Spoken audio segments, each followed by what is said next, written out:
ఈరోజు ఈ విస్పీరతులు ఏం చెప్తున్నారంటే, ఆ వృద్ధుడు సెలయేరు అని ఒక స్టోరీని చెప్తున్నారు. కొద్ది కాలం క్రిందట ఆత్మలోకంలో ఏం జరిగిందో మీకు చెప్పాలనుకుంటున్నాం. మాకిష్టమైన సెలయేరు ఒడ్డున ఒక వృద్ధుడు కూర్చొని ఉన్నాడు. ఇక్కడ వృద్ధులు కనిపించడం చాలా అరుదు. వాళ్ళు ఆ పైలోకంలో చనిపోయిన తర్వాత ఆ ఆత్మలోకంలో వృద్ధులనే వాళ్ళే ఉండరంట. కాకపోతే వాళ్ళకి ఆ ఆత్మలోకంలో ఒక సెలయేరు ఒడ్డున ఒక వృద్ధుడు కూర్చొని ఉండడం వాళ్ళు గమనించారంట. ఎందుకంటే ఇక్కడ ఒక ఆత్మకు వివేకం కలగగానే దాని వయస్సు తగ్గుతుంది. అంటే వివేకం అంటే ఏంటి? ఏది మంచి, ఏది చెడు అని విచక్షణ. అది కలగగానే ఏది సరైంది, ఏది సరికాంది, నిజమైన సత్యం ఏంటి అనే వివేకం కలగగానే వాళ్ళ వయసు వెంబటే తగ్గిపోతుందంట. అందువల్ల అతడిని చూసి మేము ఆశ్చర్యపోయాం. అదేంటి ఇక్కడ ఇట్లా వృద్ధులుండరు కదా! ఈయన ఇట్లా వృద్ధుడుగా ఇక్కడున్నాడేంటి అని వీళ్ళు ఆ వ్యక్తిని చూడగానే ఆశ్చర్యపోయారంట. వెంబటి ఆయన దగ్గరికెళ్ళి వీళ్ళడుగుతున్నారు. "కొత్తగా వచ్చారా అండి?" అని అడిగారంట. "అవును నాయనా! మీకెలా తెలుసు?" అన్నాడు. ఎవరు ఆ వ్యక్తి, ఆ వృద్ధుడు "మీకెలా తెలుసు?" అని అడిగాడంట. అంతఃప్రేరణ అన్నాం. అంతఃప్రేరణ అంటే ఇన్నర్‌గా మాకనిపిచ్చింది. ఇన్నర్ వాయిస్‌గా మాకనిపిచ్చింది మిమ్మల్ని చూడగానే అని చెప్పారంట. మీరు చాలా తెలివైన వారిలా ఉన్నారు. ఇంటికి వెళ్ళే దారి చూపిస్తారనిపిస్తోంది నాకు అన్నాడు. ఆ వృద్ధుడు అడిగారంట. మీరు పర్లేదు చాలా తెలివైన వారిలాగా ఉన్నారిక్కడ. నేను ఇంటికెళ్ళే దారి నాకు చూపిస్తారా అని ఆ వ్యక్తి అడిగాడు ఈ విస్పిరతులను. మీ ఇల్లెక్కడా అని అడిగాం. వీళ్ళిద్దరూ ఆ వృద్ధుడిని అడిగారట. మీ ఇల్లెక్కడుందనుకుంటున్నారు అనేసి అడిగితే ఆయనన్నాడట, భూలోకంలో ఉన్న తన చిరునామా చెప్పాడంట. అంటే ఆయన భూమి మీద ఉండే వాళ్ళ ఇంటి అడ్రెస్ చెప్పాడంట వీళ్ళకి. ఈ విస్పీరతులు వెంబటే నవ్వి ఇట్లా చెప్తున్నారట, "అయ్యా! మీరు భూలోకంలో లేరు. మీరు ఆత్మలోకంలో ఉన్నారు. ఆత్మలోకానికి మీరు కొత్తగా వచ్చారని" అతనికి చెప్పాం. కానీ మేము ఏదో పిచ్చాసుపత్రి నుంచి వచ్చినట్టుగా మమ్మల్ని చూస్తూ మెల్లగా మీరు తెలివైనవారు అనుకున్నాను. నేనెలాగో నేనెలాగోలాగా నేనెలాగో ఈ సెలవు విడిదికి వచ్చి పడ్డాను. నేనిక్కడికి నిజంగా కొత్తగా వచ్చాను అన్నాడట. అంటే వీళ్ళేదో తెలివైన అనుకోని నేను మిమ్మల్ని అడిగితే మీరేమో ఆత్మలోకం అంటున్నారు. ఏదో పిచ్చి పిచ్చిగా మాట్లాడుతున్నారు. మీరు తెలివైన వాళ్ళనుకున్నాను. నేను ఏదో యాక్సిడెంటల్‌గా ఈ విడిది అంటే ఒక వెకేషన్ ఏదో ఊరికి ఒక ట్రిప్‌కెళ్ళి ఒక ప్లేస్‌లో చిక్కుకుపోయాను. నేనే ఇక్కడికి ఎట్లా వచ్చాననేది నేనే తెలుసుకుంటాను అని ఆ వృద్ధుడు వీళ్ళతో చెప్పాడంట. దానికి వీళ్ళన్నారంట, "ఏంటి సెలవు విడిదికొచ్చారా? అయ్యా! మీరు సెలవుల తర్వాత ఇంటికి వచ్చారు" అన్నాం. అంటే ఇక్కడ సెలవులా? మీరు సెలవుల తర్వాత ఇంటికొచ్చారు అని ఈ విస్పీరతులు ఆ వృద్ధుడికి చెప్పారట. అంటే ఏంటి?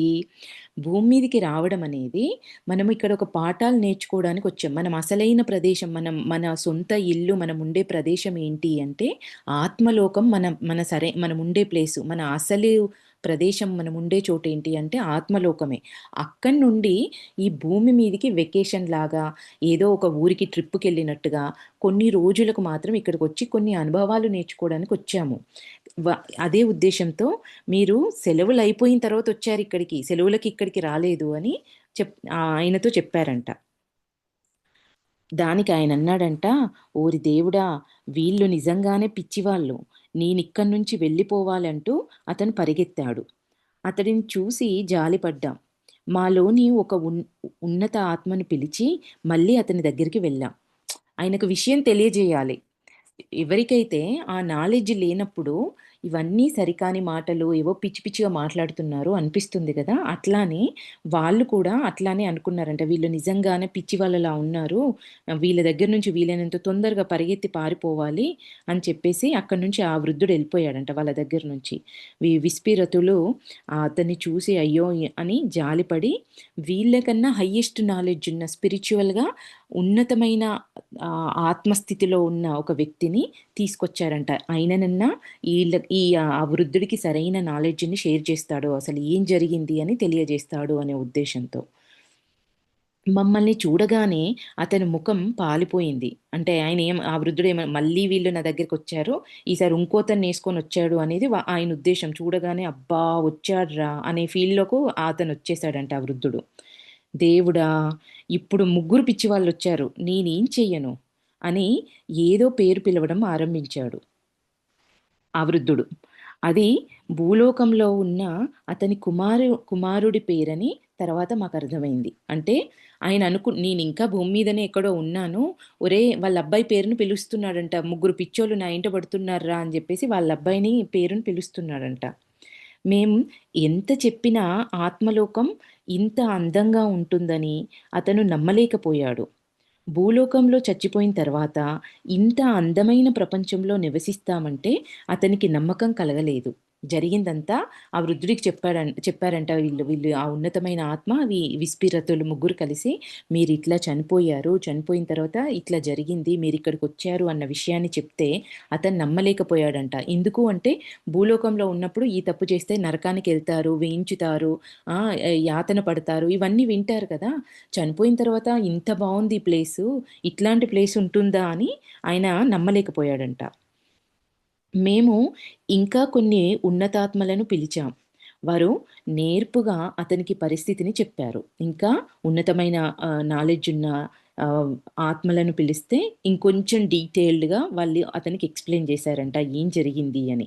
ఎక్స్‌ప్లెయిన్ చేయడమే కాదు, ఇట్లా వాళ్ళు ఎక్స్‌ప్లెయిన్ చేసిన మాటల ద్వారా నమ్మరు కాబట్టి, ఇప్పుడు మనం సినిమాలలో చూస్తాం గదా! టీవీలో చూపించినట్టుగా మొత్తం వాళ్ళకి చూపిస్తారన్నట్టు. చూడు ఏం జరిగింది అని. వాళ్ళ స్వయంగా వాళ్ళే చూసినప్పుడు అప్పుడు వాళ్ళు నమ్ముతారు.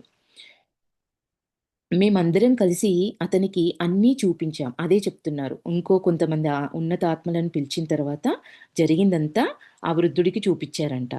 కొంతసేపటి తర్వాత అతను మేము చెప్పేది నమ్మాడు. నిజమే చెప్పామని గుర్తించాడు. తర్వాత ఎంతో స్నేహపూర్వకంగా ఇలా అన్నాడు.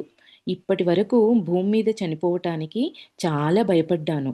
చనిపోయాక శాశ్వత శాంతిలో శాశ్వత శాంతితో దేవతలు విహరించే శూన్యంలో నీళ్లు లేని మేఘంపై నిద్రిస్తామని భావించాను." అంటే ఒక చీకట్లో, శూన్యంలో ఏమీ లేకుండా ఒక నిద్రావస్థలో ఉంటారు చనిపోయిన తర్వాత అని నేననుకున్నాను అంటున్నాడు. దానికి విస్పిరతులు నవ్వి, "ఇక్కడ దేవతలు విహరించడం మేమైతే చూడలేదు ఇప్పటి వరకు. అయితే మనం స్వర్గంలో లేమన్నమాట. ఇంక స్వర్గం ఇంకెంత బాగుంటుందో కదా!" అన్నాడంట. ఆయన ఆయనన్న మాటలకి విస్పిరతులు, "మేమైతే ఇక్కడ దేవతలని ఇంతవరకు చూడలేదు" అని వీళ్ళిద్దరు చెప్తే, ఆ వృద్ధుడు మళ్ళీ అన్నాడంట, "ఓహ్! అయితే ఇది స్వర్గం కాదా? ఇంక స్వర్గం ఇంకెంత బాగుంటుందో" అన్నాడంట. మళ్ళీ మేమిలా వివరించాం అతనికి. "ఇది ఉన్నత ఆవరణ. ఇదే స్వర్గం. అత్యున్నత ఆవరణ ఇంకా చాలా అందంగా ఉంటుంది. మన ఊహకు కూడా అందనంతగా." అప్పుడతనికి అయితే ఇక్కడ నేను మీకు చెప్పేదేంటి అంటే, ఆవరణలు అని ఉంటాయి. అంటే ఇప్పుడు మన భూమి మీద కొంచెం బాగా డబ్బున్న వాళ్ళందరూ ఒక ప్లేస్‌లో, ఒకళ్ళ ఓ ఒక స్థితిలో ఉన్నవాళ్ళు, మిడిల్ క్లాస్ వాళ్ళు ఒక ఏరియాలో ఎట్లయితే ఉంటారో, ఈ చనిపోయిన తర్వాత కూడా ఆవరణలనేవి ఉంటాయన్నట్టు. అంటే వాళ్ళ ఆత్మ స్థితిని బట్టి వాళ్ళు ఆ లోకాలకెళ్తారు. ఇప్పుడు నాది ఒక క్రూరమైన స్వభావం. నేను 10 మందిని చంపైనా నేను బాగుపడాలి, నేను సంతోషంగుండాలి, పక్క వాళ్ళకి ఎప్పుడూ దుఃఖాన్నిచ్చే మనస్తత్వం అయితే, నా ఆవరణ కింది లోకాలలో ఉంటుంది. అట్లా 7 ఆవరణలుంటాయన్నట్టు. 1-7 వరకు ఆవరణలుంటాయి. ఈ 1, 2, 3, 4 ఈ స్థితులలో ఉన్నవాళ్ళు వీళ్ళెప్పుడూ క్రూరమైన మనస్తత్వంతో ఉన్నవాళ్ళే ఈ కింది ఆవరణల్లో ఉంటారు. ఇంకా 5, 6, 7 ఇవి ఎదుటి వాళ్ళకు సహాయపడాలనే గుణం, ఆధ్యాత్మికంగా ఎదుగుదలలో ఉన్న ఆత్మలు వీళ్ళందరూ ఒక ఉన్నతమైన స్థితిలో ఉన్నవాళ్ళు 5 ఆవరణ నుంచి 7 ఆవరణ వరకు ఉంటాయి. ఇంకా 7 ఆవరణ అంటే ఇప్పుడు మనం కొలిచే దేవతలు. వీళ్ళందరూ ఉండేది 7 ఆవరణ. అయితే ఇక్కడ ఈయనేం చెప్తున్నాడు అంటే విస్పిరతులు ఈ వృద్ధుడికి ఇదే స్వర్గం. ఇది ఉన్నత ఆవరణ. అంటే వాళ్ళున్నది ఆల్రెడీ ఉన్నతమైన ఆవరణలోనే విస్పిరతులున్నారు. అదే చోట ఈ వృద్ధుడు కూడా ఉన్నాడు. దీన్నే స్వర్గం అంటారు. అత్యున్నత ఆవరణ ఇంకా చాలా అందంగా ఉంటుంది. మన ఊహకు కూడా అందనంతగా. అంటే ఏడో ఆవరణ. మన మన దేవతలు అందరుండే ఆవరణ. అప్పుడతని ఉపచేతనాత్మక మనసులో వివేకం ప్రవేశించి తెరుచుకొనడం ఆరంభమైంది. అంటే ఇక్కడ కొంచెము నేను ఎక్స్‌ప్లెయిన్ చేస్తా. ఉపచేతనాత్మక మనస్సు అంటే ఏంటి అనేది. మనకు ఆహ్, మన mind, conscious mind, subconscious mind అని 2 ఉంటాయి మనకు. అంటే కొంచెం ఓపికగా వినండి. నేను మీకు అర్థమయ్యేలాగా చెప్పే ప్రయత్నం చేస్తాను. ఉపచేతనాత్మక మనస్సు అంటే సబ్‌కాన్షియస్ మైండ్. అసలు సబ్‌కాన్షియస్ మైండ్ అంటే ఏంటి అంటే ఇది ఏం చేస్తుంది అంటే మన జ్ఞాపకాలను, మన అలవాట్లను కంట్రోల్‌లో పెడుతుందన్నట్టు. అంటే నేను మీకు ఒక ఎగ్జాంపుల్ చెప్తాను. ఒక వ్యక్తికి స్టేజ్ మీద కానీ 10 మందిలో మాట్లాడాలంటే విపరీతమైన భయం. ఒక 10 మందిలో మాట్లాడు అంటే చేతులు వణికిపోతూ ఉంటాయి. గుండె వేగం కొట్టుకుంటూ ఉంటుంది. మాట్లాడలేడు. ఎందుకు మాట్లాడలేడు? అందరికీ అట్లనే జరుగుతుందా అంటే, లేదు. ఆ ఒక్క వ్యక్తికి అట్లా జరుగుతుంది. ఎందుకు జరుగుతుంది అంటే, చిన్నప్పుడు ఎప్పుడో ఆయనకి 10 మందిలో మాట్లాడినప్పుడు ఫ్రెండ్స్ నేను మాట్లాడేది మీకు వినిపిస్తుందా? వినబడుతుంది. ఓకే. 10 మందిలో మాట్లాడినప్పుడు ఒక అవమానం జరిగింది ఆ వ్యక్తికి. అవమానం జరగడం వల్ల ఆయన మన ఆయన ఆయన సబ్‌కాన్షియస్‌గా 10 మందిలో మాట్లాడడం వల్ల అవమానాల పాలవుతాను అనేది ఆయన చిన్నప్పుడే ఆయన లోపల పడిన ఒక ముద్ర. అప్పటినుంచి ఆయన 10 మందిలో మాట్లాడాలంటే ఆయనకొక రకమైన భయము. మాట్లాడలేడు. అయితే దా దాన్ని ఆటోమేటిక్‌గా 10 మందిలో మాట్లాడలేని తత్వమే ఆయన సబ్‌కాన్షియస్ మైండ్‌లో ఉంది.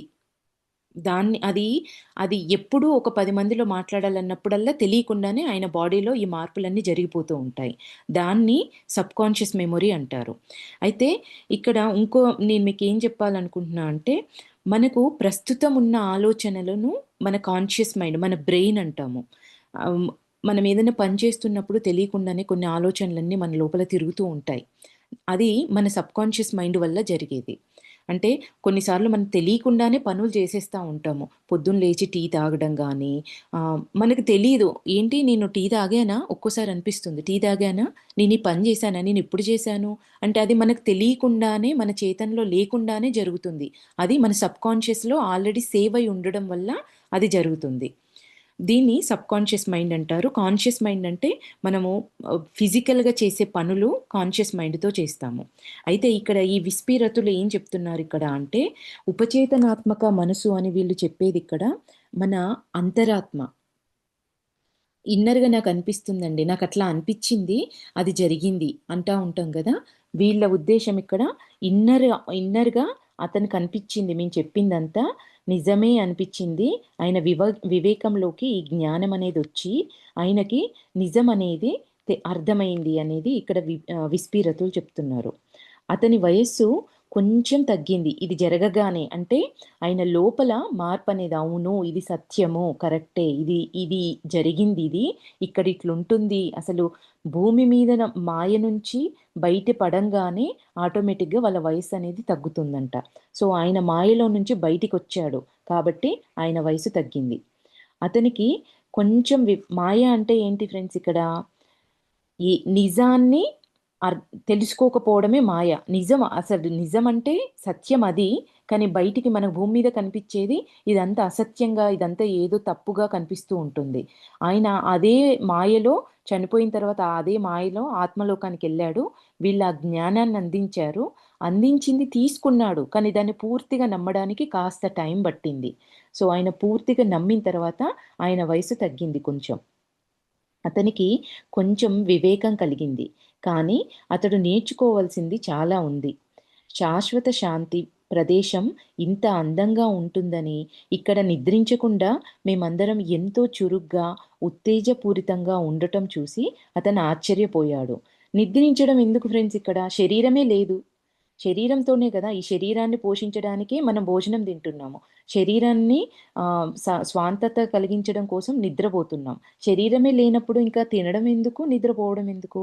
కాబట్టి వాళ్ళక్కడ ఆత్మలోకంలో నిద్రపోవడం అనేది లేకుండా ఉండటం చూసి ఆయన ఆశ్చర్యపోయాడట. నిద్ర లేకుండా ఎంతో యాక్టివ్‌గా, ఉత్తేజపూరితంగా ఉండటం చూసి ఆశ్చర్యపోయాడంట ఆ వ్యక్తి. ఈ కథను బట్టి భూలోకంలోని వారికి ఆత్మలోకం గురించి ఏమీ తెలియదని, నిజంగా ఇది ఎలా ఉంటుందో చూసి వేదన చెందుతారని మీకు అర్థమై ఉంటుంది. అందుకని భూమి మీద ఉన్న ఆత్మీయులారా, ఆత్మలతో మాట్లాడుతూ ఆత్మలోకానికి రావటానికి మిమ్మల్ని మీరు సిద్ధం చేసుకోండి. దైవిక సన్మార్గంలో నడుస్తూ ఉన్నత ఆవరణలకు చేరడానికి ప్రయత్నించండి. ఎప్పుడైతే భూమి మీద ఉన్నప్పుడే మనకి ఈ నాలెడ్జ్ తెలుస్తుందో అంటే అసలు ఆత్మ అంటే ఏంటి? చనిపోయిన తర్వాత జీవితం అనేది ఉందా?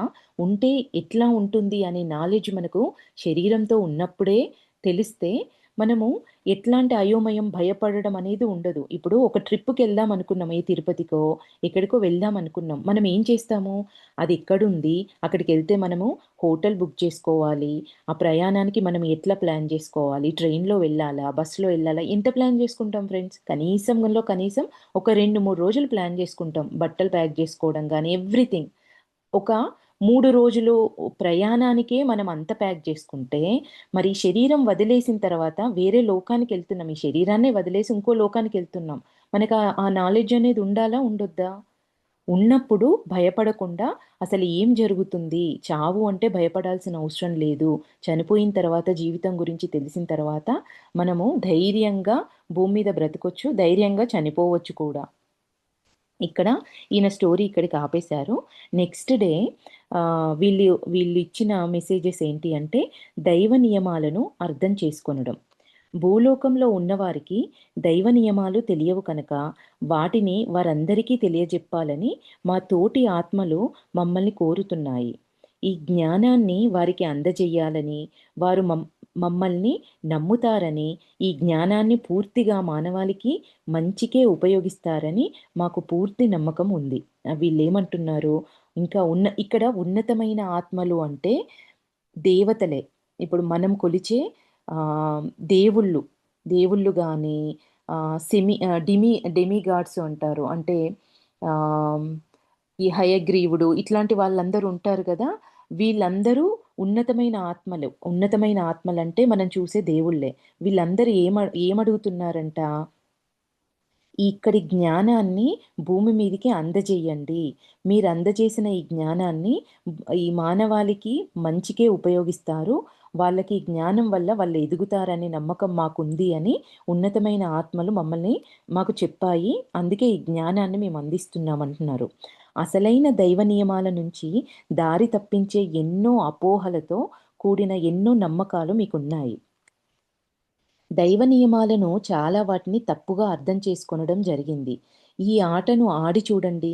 మేము చిన్న పిల్లలుగా ఉన్నప్పుడు పార్టీలలో ఈ ఆట ఆడేవారం. అంటే ఎగ్జాంపుల్‌గా చెప్తున్నారు. మనకి నియమము అనేది ఏంటి అనేది. ఒక వలయంలో కూర్చోండి. ముందుగా ఒకరు తన పక్కనున్న వ్యక్తి చెవిలో ఒక వాక్యం చెప్పాలి. అలా అందరూ ఆ వాక్యాన్ని ఒకరి చెవిలో ఒకరు చెబుతూ పోవాలి. అలా చెప్పుకొనడం పూర్తయి, ఈ వాక్యాన్ని చెప్పిన మొదటి వ్యక్తి వంతు వచ్చేసరికి అది పూర్తిగా అతను ముందు చెప్పిన దానికి భిన్నంగా ఉంటుంది. అంటే ఇప్పుడు ఒక 10 మంది కలిసినప్పుడు అందరూ గుండ్రంగా కూర్చొని ఒక వ్యక్తి చెవిలో ఒక విషయాన్ని చెప్తాడు. చెవిలోనే అదే గుండ్రంగా కూర్చున్న వ్యక్తులు ఒకరి చెవిలో ఒకరు, ఒకరి చెవిలో ఒకరు ఆ మొదటి వ్యక్తి చెప్పిన విషయాన్ని ఏ వ్యక్తి అయితే మొదటగా చెప్పిన వ్యక్తి చెవి దగ్గరికొచ్చేటప్పటికల్లా, మొదలుగా చెప్పిన వ్యక్తి ఏ విషయాన్నైతే చెప్పాడో అది భిన్నంగా వస్తుంది. అంటే ఇక్కడ వీళ్ళేమంటున్నారు, ఒక విషయాన్ని మొదలుగా చెప్పిన వ్యక్తి ఒక విధంగా చెప్తే, అది విన్న వ్యక్తికి ఇంకో రకంగా అర్థమైతూ ఉండొచ్చు. ఇంకో రకంగా మాటలు యాడ్ అవుతూ చివరగా చెప్పిన వ్యక్తి దగ్గరికొచ్చేటప్పటికల్లా ఆయన చెప్పిన విషయమే కంప్లీట్ డిఫరెంట్‌గా వస్తుంది అనేది మీరు కావాలంటే చేసి చూడండి అని. ఇది నాకు తెలిసి ఆహ్, ఇప్పుడు కొన్ని రోజుల క్రితం వైరల్ గూడా అయింది. కొన్ని సోషల్ మీడియాలలో వీడియోలు ఇట్లా చేసి కూడా పెట్టారు. ఇక్కడ వాళ్ళదే చెప్తున్నారు. ఇదే విధంగా ఇంకొక 3 మినిట్స్‌లో మన సెషన్ ఎండ్ అవుతుంది ఫ్రెండ్స్. కింది లింక్‌ని క్లిక్ చేయండి. సెషన్ ఎండ్ అయిన వెంబటే. ఈ విధంగా దేవుడు నిర్దేశించిన నియమాలు మొదట ఖచ్చితంగానే అమలైనప్పటికీ, యుగాలుగా ఒకరి నుంచి మరొకరి చేతులు దా ఒకరి నుంచి మరొకరికి చేరుతున్న కొద్దీ, ఆ సత్యాలు కొన్ని మార్పులు చెందాయి. అట్లా అని పూర్తిగా మారాయని అనట్లేదు. పాక్షికంగా మారుతూ వచ్చాయి అనేది చెప్తున్నారు. ఎట్లా అయితే ఒక వ్యక్తి ఒక విషయాన్ని చెప్పినప్పుడు తిరిగి అంతా తిరిగి చివరి ఆయన దగ్గరకొచ్చినప్పటికి ఆ విషయం ఎట్లా మారిందో, అట్లానే మొదటగా ఆ దేవుడు ఖచ్చితమైన నియమాలు పెట్టినప్పుడు అన్నీ బావున్నాయి. కానీ యుగాలు మారుతున్న కొద్దీ వాటి లోపల మార్పనేది జరుగుతూ వచ్చింది అని చెప్తున్నారు. నెక్స్టు మేము చనిపోయిన విధానం, ఆత్మలోక ఆవరణలు. ఇక్కడ వాళ్ళు చనిపోయింది ఇప్పుడు వాళ్ళే చెప్తున్నారు. ఎట్లా చనిపోయారు? చనిపోయిన తర్వాత ఏం జరిగింది అనేది మనకి స్టోరీలో వాళ్ళు ఎక్స్‌ప్లెయిన్ చేస్తున్నారు. ఇప్పుడు ఆత్మలోకం గురించి ఇంకా ఎక్కువగా మీకు చెప్పాలనుకుంటున్నాం. ఇక్కడ మేమెట్లా నివసిస్తామో మీకు తెలుస్తుంది. దైవం నిర్దేశించిన విధంగా సన్మార్గంలో జీవిస్తే మీరెంత అద్భుతమైన ఆత్మలోకంలో ఉండగలరో మీకు తెలుస్తుంది. కింది ఆవరణలు ఎలా ఉంటాయో, దుష్టాత్మలకు ఏం లభిస్తుందో, సదాత్మలకు ఏం లభిస్తుందో మేము మీకు చెప్తాము అంటున్నారు. మేము చనిపోయిన దగ్గర నుంచి మేము చనిపోయిన దగ్గర నుంచి మొదలుపెట్టి ఏం జరిగిందో, మేము ఆత్మలోకంలోకి ఎలా వెళ్ళామో, ఆత్మలోకం ఎలా ఉందో ముందుగా మీకు చెబుతాము. అంతకుముందు బాగు చేసిన ఇప్పుడు వాళ్ళు జరిగింది చెప్తున్నారు. ఆ రోజు మీరు ఫస్ట్ ఎపిసోడ్‌లో మనం ఫస్ట్ చదువుకున్నప్పుడు వాళ్ళేం చేశారు ఇంట్లో నుంచి బయలుదేరే ముందు వాళ్ళ కారు ఇంజిన్‌ని వాళ్ళు బాగు చేశారు. ఎందుకంటే వాళ్ళు ఆ కారు రేసులో పార్టిసిపేట్ చేయబోతున్నారు కాబట్టి, వాళ్ళే ఫస్ట్ రావాలి అనే ఉద్దేశ్యంతో ఇంజిన్‌ని రీహాల్ చేశాము అని చెప్పారు మనకు. అయితే ఇక్కడ అంతకుముందు బాగు చేసిన ఇంజను ఎలా ఉందో తెలుసుకోవడానికి కారులో నిదానంగా ప్రయాణిస్తున్నాం. మేము రహదారిలో కారు నడుపుకుంటూ ఇంటికి వస్తున్నాం. ఎవరు నడుపుతున్నారు అంటే వాళ్ళ పెద్దబ్బాయి విస్పీ కారు డ్రైవ్ చేస్తున్నాడు. నిదానంగా కారు నడుపుతున్నాను. మిగిలిన వాళ్ళంతా నిద్రపోతున్నారు రాత్రిపూట. రోడ్డు గతుకులమయంగా ఉండటంతో కుదుపులు ఎక్కువైతే అందరూ నిద్రలేస్తారని నేను మరింత నిదానంగా నడుపుతున్నాను. ఎప్పుడు ఇది ఏ సంవత్సరం? 1980 సంవత్సరం అంటే అప్పుడు మన భారతదేశంలో రోడ్లు ఏ స్థితిలో ఉన్నాయో నాకు తెలిసి మీ అందరికీ తెలిసే ఉంటుంది. అట్లాంటి గతుకులమయంగా ఉన్న రోడ్లు ఉండటం వల్ల కుదుపులు ఎక్కువైతే వాళ్ళ నిద్రకు డిస్టర్బ్ అవుతుందని చెప్పేసి ఆయన కారుని నిదానంగానే నడుపుతున్నాడంట. స్లోగానే డ్రైవ్ చేస్తున్నాడు. మేము ఇంటికి వస్తున్నాం. వాళ్ళు తిరిగి బ్యాక్ ఇంటికొస్తున్నారు. కానీ వాస్తవానికి నేను రతు ఆత్మలోకంలోని మా ఇంటికి ప్రయాణిస్తున్నామని అప్పుడు నాకు తెలియదు అంటున్నాడు. హఠాత్తుగా నల్లగా, పెద్దగా, భయంకరంగా ఉన్నదేదో నా దారికి అడ్డు వచ్చింది. ఇక్కడ విస్పీ చెప్తున్నాడు. ఇట్లా నిదానంగా వీళ్ళందరూ కారులో ఉన్న మిగతా వాళ్ళందరూ నిద్రపోతున్నారని చెప్పేసి రోడ్డు బాలేదని స్లోగా డ్రైవ్ చేస్తున్నాడంట. సడెన్‌గా ఆయనకి నల్లగా భయంకరంగా పెద్దగా ఉన్నదేదో నా దారికి అడ్డు వచ్చింది. కారును ఎడమ వైపుకు తిప్పాను. వెంబటే బ్రేకులు ఫెయిల్ అయ్యాయని చూశాను. అవి పాడైపోయాయి. బ్రేకులు వెయ్యాలని చూశాడంట. కానీ బ్రేకులు ఫెయిల్ అయిపోయాయి. నా ముందొక చెట్టు కనిపించింది. కారు వెళ్లి చెట్టుకు గుద్దుకుంది. నేను నా భౌతిక శరీరంలోంచి బయటికి రావడం చూశాను. వెంబటే విస్పీ వాళ్ళ పెద్దబ్బాయి డ్రైవ్ చేస్తున్న అబ్బాయి కారు వెళ్లి చెట్టుకు గుద్దుకోగానే శరీరంలో నుంచి బయటకొచ్చేశాడు.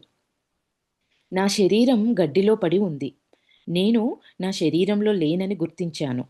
తేలికగా ఉన్న ఆధ్యాత్మిక శరీరంలో నేనున్నాను. ఆధ్యాత్మిక శరీరం అంటే యాస్ట్రల్ బాడీ. అంటే మనం పడుకున్న తర్వాత మన బాడీలో నుంచి కలలొస్తున్నాయి గదా! కలలొస్తున్నాయి అనంటే అది యాస్ట్రల్ బాడీ నుంచి వచ్చేదే కలలు అన్నట్టు. అయితే ఆయన దాన్ని ఆధ్యాత్మిక శరీరం అని పిలుస్తున్నాడిక్కడ.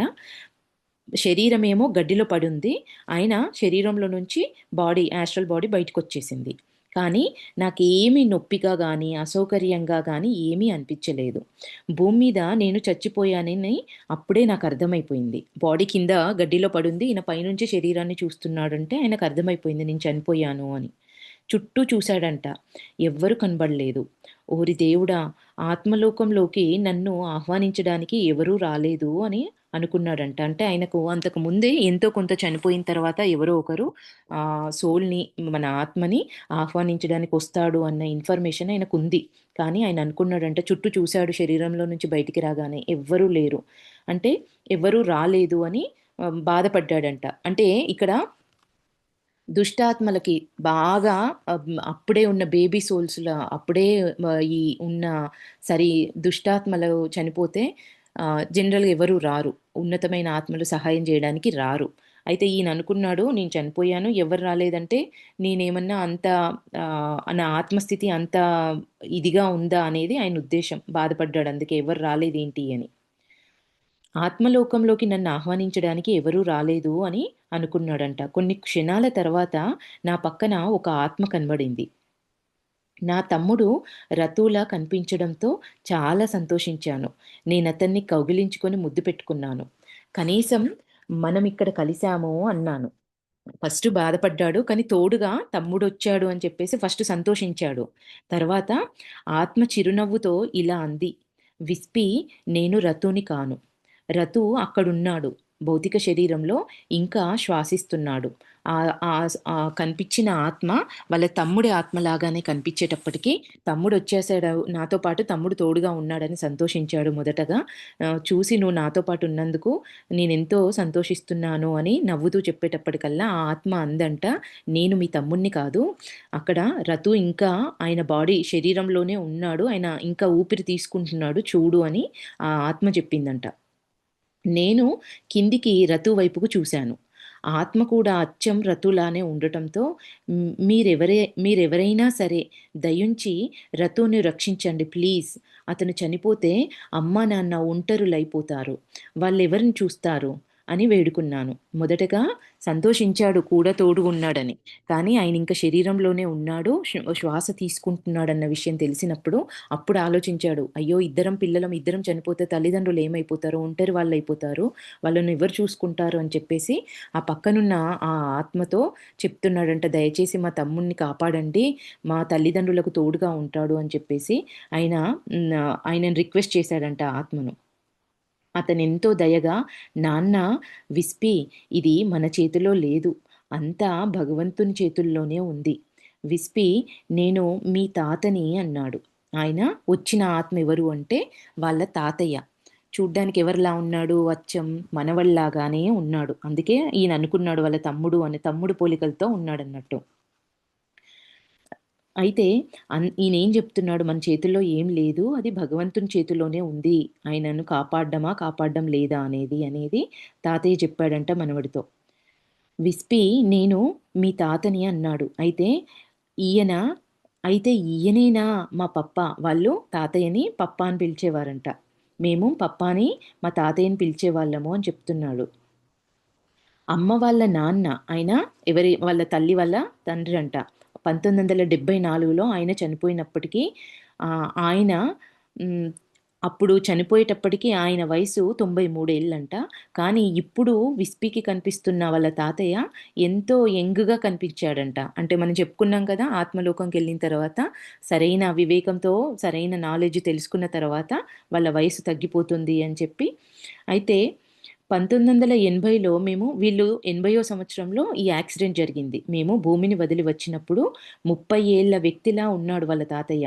93 ఏళ్ల వయసులో చనిపోయిన వాళ్ళ తాతయ్య 1974లో 93 ఏళ్ల వయసులో ఉన్న వ్యక్తి 1980లో 30 ఏళ్ల వ్యక్తిలా కనిపించాడంట. నా తమ్ముడు రతు పోలికలు చాలా ఉన్నాయాయనకి. నేనాయనని కౌగిలించుకొని రతుని రక్షించమని ప్రాధేయపడ్డాను. పప్పా మళ్ళీ ఇలా చెప్పాడు.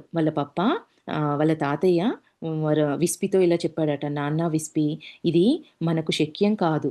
మన చేతుల్లో లేదు. నాకు ఇది చూసి బాధగా ఉంది. పరమాత్మను ప్రార్థిద్దాం. మీరిద్దరూ లేకుండా నా బిడ్డ ఏమవుతుంది? చేతులు జోడించి దేవుడా అంటుండగానే రతు తన శరీరంలో నుంచి బయటికి వచ్చేశాడు. ఇక్కడ వాళ్ళ కూతురు గురించి తండ్రి ఆయన ఆలోచిస్తున్నాడు. ఇద్దరు పిల్లల్ని ఈ ఈ వయసులో అంటే వయసులో ఉన్న పిల్లల్ని నా కూతురు ఇద్దరు చనిపోయిన తర్వాత నా కూతురు ఏమవుతుంది? నా కూతురు పరిస్థితి ఏంది? అని చెప్పేసి ఆయన బాధపడి ఆ పరమాత్మని వేడుకుంటున్నాడు. ఆయనను బ్రతికించాలి అని చెప్పి. చిన్నబ్బాయిని బ్రతికించాలని. వీళ్ళిక్కడ ప్రార్థన చేస్తుండగానే ఆయన రతు కూడా శరీరంలో నుంచి బయటికొచ్చేసాడు. మేము బాధతో, విచారంగా మా అమ్మానాన్నలను గురించి ఆలోచిస్తూ అక్కడే నిలబడిపోయాం. వాళ్ళ శరీరాలున్న దగ్గరే ఈ ఇద్దరు మా తల్లిదండ్రుల పరిస్థితి ఏంటి అని చెప్పేసి బాధతో అక్కడే నిలబడి వాళ్ళ శరీరాలను చూస్తున్నారంట. రతు నన్ను చూశాడు. తర్వాత నుజ్జు అయిన కారుని చూశాడు. చూసి హ్మ్. కానీ గడ్డిలో పడున్న తన భౌతిక కాయాన్ని చూడలేదు. అంటే ఆయన ఏమనుకుంటున్నాడు, శరీరంలో నుంచి బయటికొచ్చాడు గానీ, నేను చనిపోయానన్న విషయం ఇంకా రతుకు అర్థం కాలేదు. ఫస్టు అది ఆయన కారు. ఎవరిది? రతు కారంట. అంటే తమ్ముడి కారు అన్నయ్య డ్రైవ్ చేశాడు. సో, ఆయన తమ్ముడు శరీరంలో నుంచి బయటికి రాగానే నుజ్జు అయిన కారుని చూసి పెద్దగా అరిచాడట. "ఒరేయ్! నా కారుని ఏం చేశావురా" అని. అంటే మామూలుగానే కారు యాక్సిడెంట్ అయిపోయింది. కారు మొత్తం ఖరాబ్ చేసేసాడు. నా కారు అని చెప్పేసి వాళ్ళకి మోటార్ వెహికల్స్ అంటే ఎంతో ఇష్టమని మనం అనుకున్నాం గదా! అందుకని కారుని మొత్తం నుజ్జు చేసేసావని చెప్పేసి వాళ్ళ అన్నయ్య మీదకి గట్టిగా అరిచాడంట. అతనికి పెద్ద బొంగురు గొంతు ఉండేది. ఇప్పుడు ఇంకా ఆ గొంతుతో ఇంకా గట్టిగా అరిచాడంట. ఇది విస్పి చెప్తున్నాడు తమ్ముడు ఇట్లా చేశాడు అని జెప్పి. తర్వాత అతను పప్పాని చూసి గుర్తుపట్టాడు. వాళ్ళ తాతని చూసి గుర్తుపట్టాడంట. "పప్పా మీరిక్కడున్నారేంటి? అసలు నేనెక్కడున్నా? పప్పా మీరు చనిపోయారు కదా! ఇప్పుడేం చేస్తున్నారిక్కడ?" అని నాతో మళ్ళీ ఇంకా ఆ విషయం వాళ్ళ తాతయ్యతో అని మళ్ళీ వాళ్ళ అన్నయ్యతో అంటున్నాడట. "నా కార్‌ని ఏం చేశావురా?" అని మళ్ళీ అడిగాడంట. "ఎందుకిట్లా చేశావురా?" అని జెప్పేసి. భూలోకంలో మేము చనిపోయామని తనకి చెప్పాం. రతు కూడా నాలాగే అయ్యో! ఇంకా అమ్మా, నాన్న ఏమవుతారు అని వాపోయాడంట. ఆయన కారు గురించి వర్రీ అవుతూ ఉంటే చెప్పాడంట. మన శరీరాలక్కడున్నయి చూడు, చనిపోయాం మనము ఈ కారు యాక్సిడెంట్‌లో అని చెప్పేసి అన్నయ్య చెప్పగానే మొదటగా ఆయన గూడా తమ్ముడు కూడా తల్లిదండ్రుల గురించి బాధపడ్డాడంట. అయ్యో! వాళ్ళ పరిస్థితి ఏంటి అని బాధపడ్డాడంట. మా ప్రియమైన అమ్మానాన్నల కోసం జీనా అంటే పెద్దబ్బాయికి ఆల్రెడీ 2.5 సంవత్సరాల కూతురుందంట. వీళ్ళు చనిపోయినప్పటికి. మా ప్రియమైన అమ్మానాన్నల కోసం జీనా నాకు విస్పి కూతురు కోసం మా భౌతిక కాయాల్లోకి చేరే మార్గం ఉందా అని చూస్తూ నిలబడ్డాం. అంటే ఇంకా ఏదైనా ఆ శరీరంలోకి మళ్ళీ దూరొచ్చా అని చెప్పేసి వాళ్ళు అక్కడే నిలబడి ఏ రకంగానైనా తిరిగి బ్రతకాలనే ఉద్దేశ్యంతో, వాళ్ళు బాధపడతారనే ఉద్దేశ్యంతో అక్కడే శరీరాల దగ్గర నిలబడి చూస్తున్నారంట. కానీ మమ్మల్ని పిలిచారు. మా స్నేహితులు, బంధువులు కూడా కొందరు వచ్చారు. ఇక్కడ పైలోకం నుంచి వాళ్ళను ఉన్నతాత్మలు మీరొచ్చేయాలి అని చెప్పేసి పిలిచారంట. వీళ్ళని తీసుకెళ్ళడానికి ఆల్రెడీ మన భూమి మీద ఉన్నప్పుడు మన దగ్గరి బంధువులు, మిత్రులు ఎవరైతే చనిపోయిన వాళ్ళుంటారో వాళ్ళు వచ్చి వీళ్ళని తీసుకెళ్ళడానికి వచ్చారంట. అంటే ఇప్పుడు ఎవరైనా మన కుటుంబాలలో ఎవరైనా ఒక అబ్బాయి పుడుతున్నాడు. వాళ్ళకి జన్మ జరిగింది, పుట్టాడు అనంటే అందరొచ్చి చూడ్డానికొస్తారు గదా! డెలివరీ జరుగుతుంది అనంటే హాస్పిటల్ దగ్గరలో ఉండడము, వాళ్ళకి విష్ చేయడము చేస్తాం గదా! ఆ పుట్టిన అబ్బాయిని చూడ్డానికి, వెల్కమ్ జేయడానికి మనం ఈ భూమి మీద ఎట్లయితే చేస్తామో, ఆత్మలోకంలో కూడా ఇప్పుడేం జరిగింది, ఇక్కడ చనిపోయామంటే ఆత్మలోకంలో పుట్టాము అని అర్థము. వాళ్ళట్లా వెల్కమ్ జేస్తారు. ఎవరైతే మన వాళ్ళు చనిపోయిన వాళ్ళుంటారో వాళ్ళందరూ మనల్ని వెల్కమ్ జేస్తారంట. వీళ్ళకి కూడా వాళ్ళొచ్చి తీసుకెళ్ళడానికొచ్చారంట. మేమందరం కలిసి వెళ్దామనుకున్నాం. మాతో పాటు అక్కడ ఉన్న ఉన్నత సదాత్మ విస్పీరతు కళ్ళు మూసుకోండి అనడంతో కళ్ళు మూసాం. అంటే యాస్ట్రల్ బాడీ మనం జస్ట్ ఒక సంకల్పం మాత్రం నేను పలానా చోటుకి వెళ్ళాలి అనుకోగానే ఎంతో వేగంగా అక్కడికెళ్ళిపోతుంది. విస్పీరతులకు ఆ విషయం తెలీదు కాబట్టి ఆ ఉన్నత ఆత్మ వాళ్ళకి పైకి తీసుకెళ్ళడానికి సహాయం చేసింది అని చెప్తున్నారు. అయితే వెంబటే వీళ్ళిద్దరిని కళ్ళు మూసుకోమని ఆ ఉన్నతాత్మ చెప్పగానే ఎంతో వేగంగా పైకి వెళ్తున్నట్లు మాకనిపించింది. గమ్యం చేరగానే కళ్ళు తెరిచాం. ఎంతో మనోహరంగా ఉన్న ఆత్మలోక గృహాన్ని చూసాం. మేము ఎంతో విచారంగానూ, దిగ్భ్రాంతితోనూ ఉన్నాం కనుక కొన్ని సదాత్మలు మమ్మల్ని పెద్ద హాలులోకి తీసుకొని వెళ్ళాయి. అంటే సడెన్‌గా చనిపోయారు కదా! కాబట్టి ఒక షాక్‌లో ఉన్నారంట. బాధలో గూడా ఉన్నారు చనిపోయామని చెప్పేసి.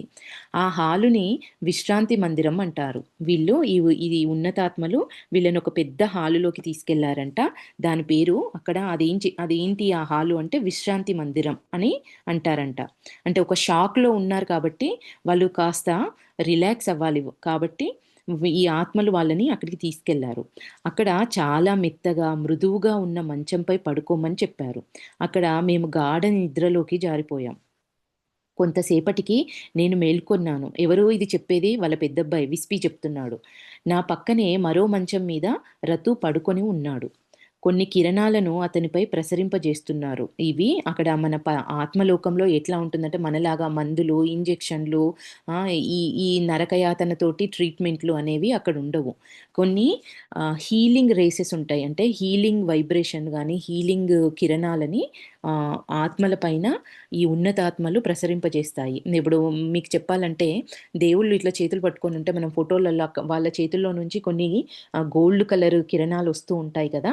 అవి. అట్లాంటి హీలింగ్ రేసెస్‌ని వాళ్ళ పైన రతు పైన ఉన్నతాత్మలు ప్రసరింపజేస్తున్నారంట. ఆయన ఆయన మొత్తము ఆహ్, హీల్ అవ్వడానికి.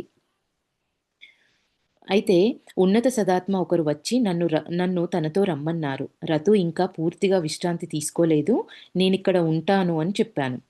అదే ప్లేస్‌లో ఇంకా రతు పడుకొనే ఉన్నాడు కదా! కొన్ని కిరణాలు అతనిపై ప్రసరింపజేస్తున్నారు కాబట్టి, నేను రతు లేచేంత వరకు ఇక్కడే వెయిట్ జేస్తాను అని చెప్పేసి చెప్తే, ఇంకో ఉన్నతాత్మ వచ్చి లేదు లేదు నువ్వు రతు వస్తాడు. ఇక్కడ నువ్వుండకూడదు. తగినంత విశ్రాంతి తీసుకున్న తర్వాత రతు నీ దగ్గరికి వస్తాడు అని ఆ ఉన్నతాత్మ గైడ్ చేసిందంట. నన్ను బయటికి తీసుకెళ్లారు. అక్కడ పప్ప, నా స్నేహితులు, బంధువులు అందరూ మేము విశ్రాంతి మందిరం నుంచి ఎప్పుడు బయటికి వస్తామా అని ఎదురు చూస్తున్నారంట. వాళ్ళ తాతయ్య, ఇంకా ఎవరైతే ఆయన ఫ్రెండ్స్ ఉన్నారో వాళ్ళ రిలేటివ్స్ అందరూ బయట వెయిట్ చేస్తున్నారు. వీళ్ళెప్పుడు విశ్రాంతి గదిలో నుంచి బయటికొస్తారా అని. కొంతసేపటి తర్వాత రతు కూడా బయటికి రావడం చూసాం. ఇంకా మేము అమ్మానాన్నల దగ్గరికి వెళ్ళలేం కనుక, ఈ భయంకరమైన దెబ్బ నుంచి వారు ధైర్యంగా కోలుకునేలా వారికి సహాయపడాలని అనుకున్నాం. ఇది ఇక్కడికి మొత్తం వాళ్ళు చనిపోయింది ఎట్లా చనిపోయారు, చనిపోయిన తర్వాత ఆత్మలోకంలోకి వాళ్ళెట్లా చేరారు అన్న విషయాన్ని మనకు ఈ స్టోరీలో ఎక్స్‌ప్లెయిన్ జేశారు. నెక్స్టొచ్చేసి 7 ఆవరణలు. ఇప్పుడు అసలు ఆవరణలంటే ఏంటి అనేది ఇక్కడ మనకి ఎక్స్‌ప్లెయిన్ జేస్తున్నారు. మీరు స్వల్పకాలిక, దీర్ఘకాలిక అనారోగ్యాల బారిన పడి ఇక్కడికి వస్తే, చనిపోయిన మీ స్నేహితులు, బంధువులు అందరూ వచ్చి మిమ్మల్ని ఆహ్వానిస్తారు. అంటే మనము కొన్ని రోజులు మంచాలో ఏదన్నా డిసీజ్‌తో సఫర్ అవుతున్నప్పుడు సఫర్ అవుతూ అంటే ఇప్పుడు పెద్దవాళ్ళు గూడా మంచాలో పడి కొన్ని నెలలు ఉండి చనిపోతారు. ఏదన్నా అనారోగ్యం వచ్చినప్పుడు కూడా కొన్ని రోజులు మనము బెడ్ మీద పడి కొన్ని రోజులు సఫర్ అవుతూ చనిపోయిన వాళ్ళకు అట్లాంటి వాళ్ళ కోసము స్నేహితులైనా, బంధువులైనా వచ్చి వాళ్ళని తీసుకెళ్తారంట. హ్మ్. కానీ మీరు హఠాత్తుగా చనిపోతే వారు కొంచెం ఆలస్యంగా వస్తారు. సడెన్‌గా జరుగుతుంది కాబట్టి ఇప్పుడు వీళ్ళు గూడా విస్పి గూడా ఫస్టు విస్పి శరీరంలో నుంచి బయటకొచ్చేటప్పటికల్లా ఎవ్వరూ లేరు అని చెప్పేసి ఆయన వర్రీ అయ్యాడు. సేమ్ అట్లనే అట్లా యాక్సిడెంట్‌లో సడెన్‌గా చనిపోయినప్పుడు ఆత్మలు కొంచెం లేట్‌గా వస్తాయి అని చెప్తున్నారు. దేనికి ఆహ్వానించడానికి. మీరు కింది ఆవరణలో లేకపోతే వారు తప్పనిసరిగా వస్తారు. మీరు కింది ఆవరణలలో ఉంటే అలాంటప్పుడు ఏదో ఒక సదాత్మ వచ్చి మిమ్మల్ని ఆహ్వానిస్తుందని అనుకోకండి. కింది ఆవరణల్లో ఉన్న వాళ్ళకి పాపాత్ములు మిమ్మల్ని అంటే చెడు ఆత్మలొస్తాయి. వెంబటే వాళ్ళ గ్యాంగ్‌లో కలుపుకోవడానికి పాపాత్మలు పాపాత్మలు మిమ్మల్ని కింది ఆవరణలకు తీసుకొని వెళ్ళడానికి సంసిద్ధంగా ఉంటాయి. ఉన్నతాత్మలు అంటే ఇప్పుడు మనం కొలిచే దేవుళ్ళైనా ఎవరైనా మనకి సహాయం చేస్తారిక్కడ. ఉన్నతాత్మలంటే నేను మళ్ళీ జెప్తున్నాను. మనం కొలిచే దేవుళ్ళు, మనకిష్ట దైవాలు, మనకు సహాయం చేసే మన మన మన మిత్రులు వీళ్ళందరూ ఉన్నతమైన స్థితిలో ఉన్నప్పుడు మనకు సహాయం చేయడానికొస్తారు. అదే పాపాత్ములైతే మాత్రము ఈ పాపం చేసే పాపాత్మలనే గ్యాంగ్ ఉంటది గదా! ఆ గ్యాంగ్ వాళ్ళొచ్చి అందులో వీడిని కలుపుకోవడానికి రెడీగా ఉంటారంటక్కడ. ఆత్మలోకంలో 7 ఆవరణలుంటాయి. ప్రతి ఆవరణలో 0-9 వరకు 10 దశలు. ప్రతి ఆవరణలో 10 దశలుంటాయి మళ్ళీ. Step 1, step 2. ఇప్పుడు మొదటి ఆవరణ అనుకోండి, అందులో 10 దశలు. రెండో ఆవరణ అనుకోండి, అందులో 10 దశలు. అట్లా ఉంటాయంట. ఆవరణ 1-0 అంటే ఆవరణ 1 దశ 0 అని అర్థం. అంటే ఇక్కడ ఏం చెప్తున్నారు? ఒకటవ ఆవరణ అనేది అన్నింటికన్నా కిందిది. ఇది అంధకారం నిండి ఉంటుంది. భూమికి దగ్గరగా ఉంటుంది. ఇది చాలా భయంకరమైన చోటు. ఇక్కడ బండల మీద ప్రాణులు పాకుతూ ఉంటాయి. ఆకృతులు చెడిపోయిన మానవ ఆత్మలు, చెడు ఆలోచనలు నిండిన మనసులు ఇక్కడుంటాయి. వారి శరీరాలు మా శరీరాల కన్నా చాలా బరువుగా ఉంటాయి. వారు బంజరు లోకంలో రాళ్ళ మీద పాకుతూ చీకటిలో మగ్గుతుంటారు. ఏ సమయంలోనూ వారు చిన్న వెలుగు రేఖను కూడా చూడలేరు. ఇక్కడ ఇది నేను మీకెవరికైనా ఇదొక మూవీ ఉంది ఫ్రెండ్స్. 'నుస్సల్లార్' అని చెప్పేసి 'యాస్ట్రల్ సిటీ' మీరు యూట్యూబ్‌లో సెర్చ్ చేస్తే గూడా వస్తుంది. మొత్తం క్లియర్‌గా ఎక్స్‌ప్లెయిన్ చేస్తారు. ఆ మూవీలో. ఆయన భూమి మీద ఒక డాక్టరు. ఆయన ఎట్లా చనిపోతాడు? చనిపోయిన తర్వాత పైకి ఎళ్ళేటప్పుడు ఎట్లా ఉంటుంది? పైనున్న ఆవరణలు ఎట్లా ఉంటాయి? అనేది క్లియర్‌గా ఆ మూవీలో చూపిస్తారు. మూవీ పేరు 'నుస్సల్లారు'. మీరు 'యాస్ట్రల్ సిటీ' అని యూట్యూబ్‌లో కొట్టినా గూడా వస్తుంది. అయితే ఇక్కడ మొదటి ఆవరణ ఏమంటున్నారు అంటే, ఇక్కడ ఆకృతులు చెడిపోయి విపరీతమైన ఒక కటిక చీకటిలో మగ్గుతుంటారు.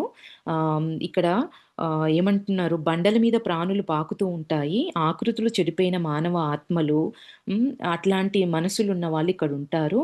శరీరాలు చాలా బరువుగా ఉంటాయి. తేలికగా ఉండవు మాలాగా అని చెప్తున్నారు. ఇది మొదటి ఆవరణ. అయితే ఏ సమయంలోనూ వారు చిన్న వెలుగు రేఖను కూడా చూడలేరు. అసలు ఒక వెలుగనేదే ఆ మొదటి ఆవరణలో ఉండదు అంటున్నారు. రెండవ ఆవరణ ఎట్లా ఉంటుంది అంటే, ఈ రెండవ ఆవరణ కూడా చాలా ఘోరంగా ఉంటుందంట. ఒకటవ ఆవరణ అంత చీకటిగా ఉండదు. ఒకటవ ఆవరణ ఉన్నంత చీకటిగా ఉండదు కానీ, ఘోరంగానే ఉంటుంది అంటున్నారు. శరీరాలు కూడా అంత బరువుగా ఉండవు. దానికన్నా కాస్త మెరుగ్గా ఉంటుంది. ఆకృతి తప్పి ఉండవు. వారు వారు కూడా రాతి గుహలలో ఉంటూ, ఒకరినొకరు ద్వేషించుకుంటూ, అసహ్యమైన భాషను ఉపయోగిస్తూ, వెలుగును గాని, మంచిని గాని చూడలేరు. అక్కడున్న వాళ్ళు వెలుగును జూడలేరు. గాఢమైన కటిక చీకటుండదు. కానీ చీకటుంటుంది. వాళ్ళు అసహ్యమైన భాషను వాడుతూ, ఒకరినొకరు ద్వేషించుకుంటూ, మంచిని అనేది చూడరు. ఒక రాతి గుహలలో ఉంటూ ఉంటారు. ఈ రెండో ఆవరణలో ఉన్న ఆత్మలు. ఇంకా మూడవ ఆవరణ. ఇప్పుడు నరకమంటే ఇంకేదో కాదు ఇవే. మూడో ఆవరణ కొంచెం మెరుగ్గా ఉంటుంది. మొదటి ఆవరణ, రెండో ఆవరణ కన్నా కొంచెం మెరుగ్గా ఉంటుందంట మూడో ఆవరణ. అయినా వెలుగు ఉండదు. అయినప్పటికీ వెలుగు ఉండదు. ఒకటో ఆవరణ, రెండో ఆవరణలో కన్నా శరీరాలు కొంచెం తేలిగ్గా ఉంటాయి. వాతావరణం బాగా భారంగా, పొగమంచు కప్పినట్లుగా ఉంటుంది. శరీరాలు మానవ ఆకృతిలోనే ఉన్నా, వయసు పైబడినట్లుగా ఉంటాయి. మూడవ ఆవరణలో ఉండే ఆత్మలకు ఒకరంటే ఒకరికి ద్వేషభావం ఉంటుంది. ప్రతి దానికి వారు పరస్పర నిందారోపణలు చేసుకుంటారు. మొదటిసారి మూడవ ఆవరణలోకి వచ్చిన ఆత్మలను బంధించి తమకు బానిసలుగా చేసుకొని తాము చేసే పాపపు పనులలో సహాయపడమని వారిని బలవంతం చేస్తారు. ఇక్కడ మొదటిసారి మూడవ ఆవరణలోకి వచ్చిన ఆత్మలను అంటున్నారు. అంటే మూడో ఆవరణలో ఎన్నో ఎప్పటినుంచో ఉండే, అంటే ఇక్కడ కూడా సీనియర్, జూనియర్ అనేది ఉంటదన్నట్టు. అప్పుడే ఫ్రెష్‌గా వచ్చిన మూడో ఆవరణలోకొచ్చిన ఆత్మలను ఆల్రెడీ సీనియర్ ఆత్మలు ఉంటాయి కదా! వాళ్ళు పట్టుకొని వాళ్ళని బానిసలుగా చేసుకొని, వాళ్ళు చేసే పాపపు పనులలో వీళ్ళను సహాయపడాలని చెప్పేసి బలవంతం చేస్తూ ఉంటారంట. ఇంకా నాలుగో ఆవరణ ఎట్లా ఉంటుందంటే, ఇది మధ్యస్థంగా ఉండే ఆవరణ. ఇక్కడ, ఇక్కడ కూడా భూమి మీద లాగానే రాత్రి, పగలు ఉంటాయి. మానవాత్మ తన జీవిత ప్రయాణాన్ని ఆరంభించే ఆవరణ ఇది. మానవుడు తన ప్రయాణాన్ని ఆరంభించేది ఆరంభించే ఆవరణ ఈ నాలుగో ఆవరణ. నాలుగో ఆవరణ 5వ దశ నుంచి పైకి వెళ్ళడానికి గానీ, కిందికి వెళ్ళడానికి గానీ మీకు అవకాశం ఉంటుంది. ఎటు వెళ్ళాలో నిర్ణయించుకోవాల్సింది మీరే. అంటే ఇక్కడ ఈ నాలుగో ఆవరణలో ఉన్న వ్యక్తులు ఇప్పుడు నేను ఐదో ఆవరణలో ఎగ్జాంపుల్‌గా నేను ఐదో ఆవరణలో చనిపోయిన తర్వాత ఐదో ఆవరణలోకెళ్ళాననుకోండి. నాకు సంబంధించిన వాళ్ళెవరైనా నా మిత్రులో ఎవరైనా భూమి మీద ఉన్నవాళ్ళు నాలుగో ఆవరణలో ఉన్నారనుకోండి. నేను వాళ్ళని కలవాలంటే వాళ్ళని కలుసుకునే అవకాశం నాకుంటుంది నాలుగో ఆవరణలోకెళ్ళడానికి. కానీ అంతకన్నా పైకెళ్ళాలంటే మాత్రము అవకాశం ఒక ఆవరణలో ఉన్నవాళ్ళు ఇంకో ఆవరణలోకెళ్ళడానికి అవకాశం ఉండదు. వాళ్ళక్కడే ఉండాలి. కానీ ఈ ఐదో ఆవరణలో ఉన్నవాళ్ళు నాలుగో ఆవరణలోకెళ్ళడానికి అవకాశం ఉంటుంది. చెప్తున్నారు. అయితే ఇప్పుడు కిందికి వెళ్ళడానికి గానీ మీకు అవకాశం ఉంటుంది. ఐదవ దశలో ఉండడానికైనా మీకు అవకాశం ఉంటుంది. ఎటు వెళ్ళాలని మనం నిర్ణయించుకోవడానికి మనకు అవకాశం ఉంటుంది అని చెప్తున్నారు. ఇప్పుడు నా ఫ్రెండ్స్ చాలామంది నేను ఐదో ఆవరణలో వ్యక్తిని. నాకు తెలిసిన వాళ్ళు మా బంధుమిత్రులందరూ నాలుగో ఆవరణలో ఉన్నారనుకోండి. నేనక్కడికెళ్ళాలంటే వెళ్ళొచ్చు. వాళ్ళతో పాటు ఉండొచ్చు. లేదు నా ఇష్టం నేను ఐదో ఆవరణలోనే ఉండాలి. నాకిక్కడున్న ఈ ఫెసిలిటీస్ బావున్నాయి అనుకుంటే నేనిక్కడైనా ఉండొచ్చు. ఆ అవకాశం ఉంటుంది అంటున్నారు. ఈ ఐదో ఆవరణ ఎట్లా ఉంటుందంటే స్వర్గానికి ఆరంభం. భూమి మీద ఉండే సుందర ప్రదేశం లాంటిదిది. ఆకాశంలో ఎప్పుడూ చిన్న వెలుగు ఉంటుంది. ఈ ఆవరణలో ఉండే ఆత్మలు పరస్పరం సాయం చేసుకుంటాయి. వీరి శరీరాలు బాగా తేలికగా ఉంటాయి. శరీరంలో అవక అవకరాలేవి ఉండవు. అంటే వంకలు శరీరంలో ఎట్లాంటి అవక ఏమంటారు? వైకల్యాలేమి ఉండవు అంటున్నారు. ఈ ఆవరణలో ఉండే వాళ్ళకు, ఐదో ఆవరణలో ఉండే వాళ్ళకు. దీని తర్వాత ఆరో ఆవరణ. చాలా అందంగా ఉంటుంది.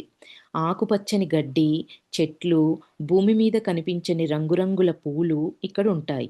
ఇక్కడ ఎప్పుడూ పగటిలాగానే వెలుగుంటుంది. ఆత్మలు పరిపూర్ణతకు దగ్గరగా చాలా తేలికగా ఉండే శరీరాలు కలిగి ఉంటారు.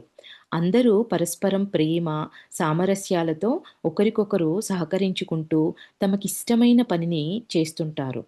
మీరు ఆరవ ఆవరణలో ఉంటే మీ ఉపచేతనాత్మక మనసు అంటే ఇక్కడ ఉపచేతనాత్మక మనసు అనే పదం వచ్చిన ప్రతిసారి ఫ్రెండ్స్ అంతరాత్మ అని గుర్తుపెట్టుకోండి. అంత ఇది మీ ఆరవ ఆవరణలో ఉండే మీ అంతరాత్మ అదే మీ నిజమైన ఆధ్యాత్మిక మనసు. అది మిమ్మల్ని భూమి మీద మీరు చేసిన పాపాలు మళ్ళీ చేయకుండా కాపాడుతూ ఉంటుంది. అంటే ఇక్కడేమంటున్నారు మీరు ఆరో ఆవరణలో ఉంటే, మీ అంతరాత్మ అనేది ఏం చేస్తుంది, భూమి మీద మీరు చేసిన పాపాలు మళ్ళీ చేయకుండా కాపాడుతూ వస్తుందంట. ఇప్పుడు మనము ఆరో ఆవరణలో ఉన్నాము.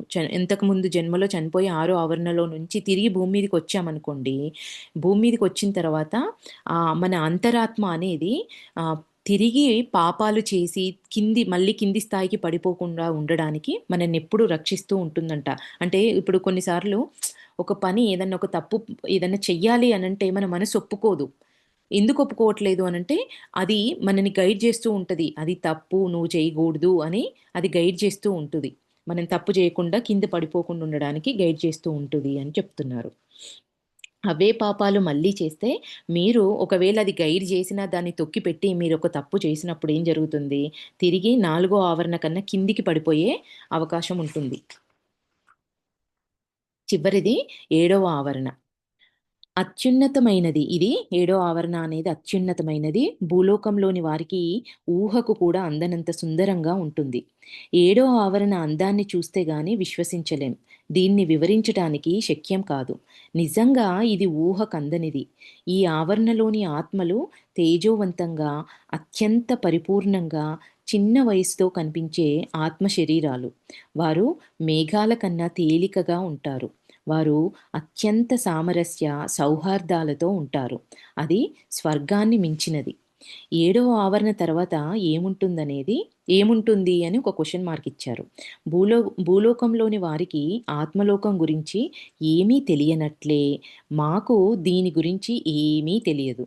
ఏడవ ఆవరణ 9వ దశ దాటిన తర్వాత ఇంకా భూలోకంలో జన్మించడం కానీ, మనము భూలోకంలో ఇంకా జన్మించడం ఉండదు. అంటే నేను మీకు మళ్ళీ చెప్తున్నాను. ప్రతి ఆవరణలో గూడా స్టేజ్ 1, స్టేజ్ 2, స్టేజ్ 3 అట్లా 10 స్టెప్స్ ఉంటాయి.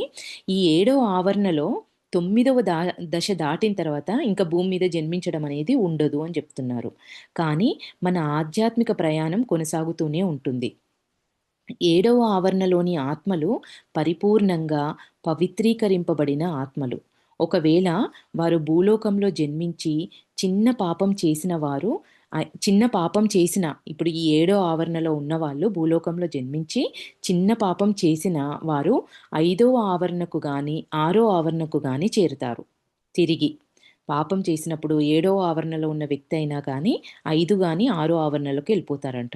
అందువల్ల దైవ నిర్దేశిత మార్గంలో ప్రయాణించడం గానీ, దుష్టమైన చీకటి దారిలో వెళ్ళడం గానీ, ఆత్మ తనకు తానుగా నిర్ణయించుకోవాల్సిన విషయం.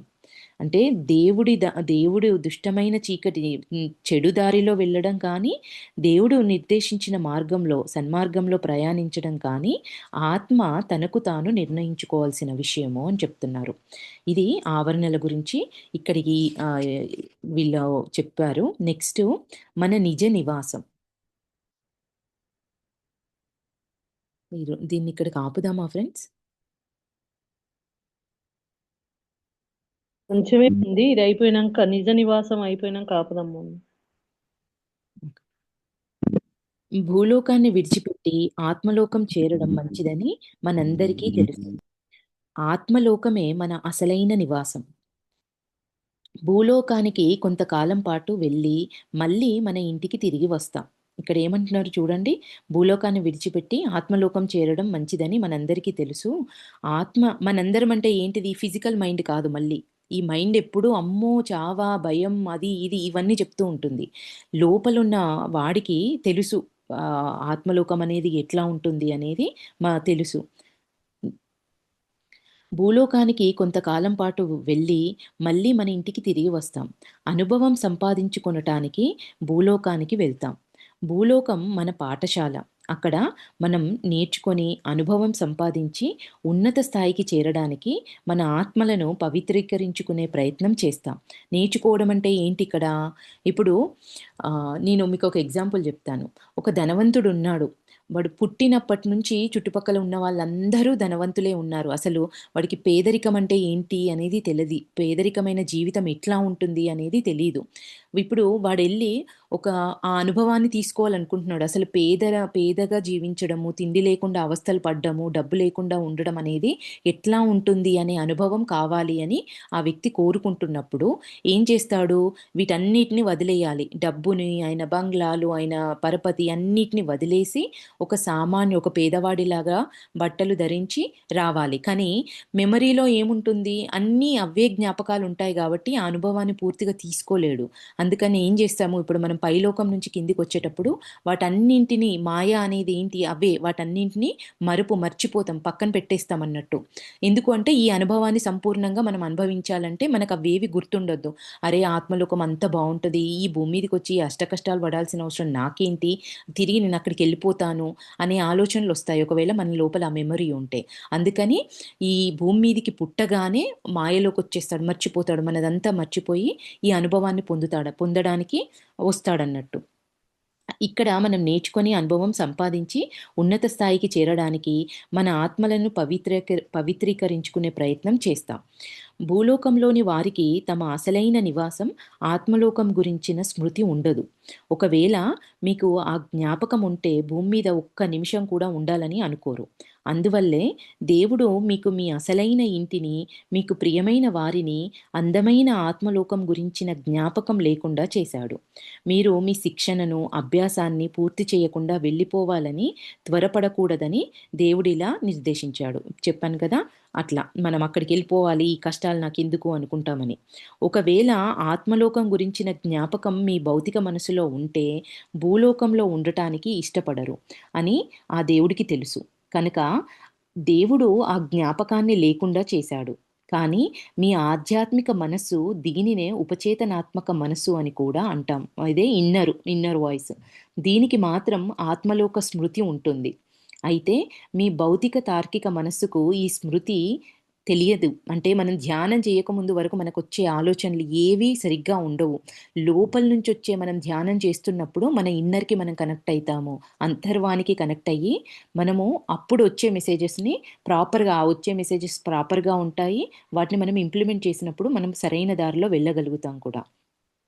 భూలోకంలోని ఒక వ్యక్తిలో ఉపచేతనాత్మక మనస్సు నిద్రాణంగా ఉంటే, నిద్రాణంగా ఉంటే, ఆ వ్యక్తికి దైవం నిర్దేశించిన నియమాలు తెలియవు. భూలోకంలోని వ్యక్తులు మరీ చెడుగా మారిపోతున్నారు. ఈ విషయాన్ని తెలుసుకొని మీరు మీ మనస్సును మేల్కొలపాలని మా కోరిక. సత్యాన్ని తెలుసుకొని సన్మార్గంలో నడిచే ధైర్యాన్ని పెంపొందించుకోవాలి. ధ్యానం చేసినప్పుడే ఇన్నర్‌కి కనెక్ట్ అవ్వగలుగుతాము. ఇన్నర్ వాయిస్ ఉన్నప్పుడే ఒక విషయము సరైందా? సరికాందా? నేను ఈ పని చేయడం వల్ల నేను సరైన దారిలో నడుస్తానా? లేదా నేను వేరే సరికాని దారిలోకెళ్తున్నానా అన్న విచక్షణ మనకొస్తుంది. లేకపోతే మనం తీసుకునే డెసిషన్‌లు మనన్నే మా ఏమంటారు ఒక గోతిలో పడేస్తాయి. ఇంకా కొత్త కర్మలను మనం క్రియేట్ చేసుకునేలాగా మన ఆలోచనలే దారితీస్తాయి. ఇది ఈ రోజుకు మన నిజ నివాసం అనేది ఇక్కడికి అయిపోయింది ఫ్రెండ్స్. దీన్ని నేను ఇక్కడికి ఆపుతాను.